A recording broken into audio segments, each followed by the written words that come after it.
Hello friends, Lokrajya मासिक Marathi dictation 120 शब्द प्रति मिनिट स्टार्ट. 20व्या शतकापासून महाराष्ट्राच्या राजकारणात मवाळ व जहाल गटाबरोबरच आणखी एक समांतरपणे कार्यरत असलेला गट म्हणजे क्रांतिकारकांचा. जहाल मतवाद्यांप्रमाणे क्रांतिकारकांचीही स्वराज्य या संकल्पनेवर निष्ठा होती. तथापि त्यांचे मार्ग व उद्दिष्ट अधिक आक्रमक होते. इंग्रजी शिक्षणाने सुजाण झालेला नवीन मध्यमवर्ग जनतेवरील होणाऱ्या अन्यायामुळे असंतुष्ट होता. वाढती बेरोजगारी, सातत्याने येणारे दुष्काळ, भारतीय वृत्तपत्रांची मुस्कटदाबी करणारा व्हर्नॅक्युलर ॲक्ट, भारतीयांना शस्त्रबंदी करणारा आर्म्स ॲक्ट या सर्व कारणांमुळे हा असंतोष वाढतच गेला. त्यातून तरुण क्रांतिकारकांचा वर्ग जन्माला आला, जो इंग्रजी दडपशाहीचे उत्तर क्रांतिकारी मार्गाने देऊ पाहत होता. राजकीय चळवळी दडपून टाकून लोकनेत्यांना तुरुंगात टाकण्याची सरकारी मोहीम सुरू होती.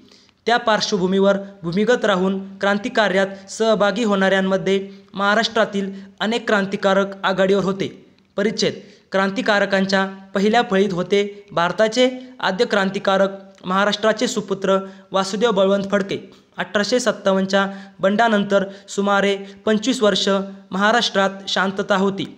तथापि या 20 वर्षात घडलेल्या काही घडामोडींमुळे, जसे की 1875चे दख्खनमधील दंगे, 1876 ते 77 सालचा भीषण दुष्काळ, गव्हर्नर लिटनचे दडपशाहीचे धोरण, यामुळे तरुण माणसे बंडास प्रवृत्त झाली.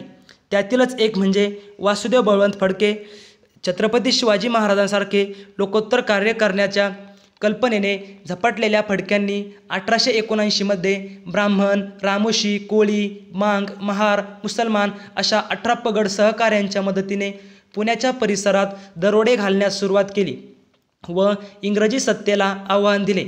तथापि जुलै 1879मध्ये ते पकडले गेले व पुढे एडन येथे काळ्या पाण्याची शिक्षा भोगत असताना मृत्यू पावले. पुढे देशातील क्रांतिकारी चळवळीचे ते स्फूर्तिस्थान बनले. महाराष्ट्रात 20व्या शतकाच्या शेवटी प्लेगने पुणे व आजूबाजूच्या परिसरात थैमान घातले होते.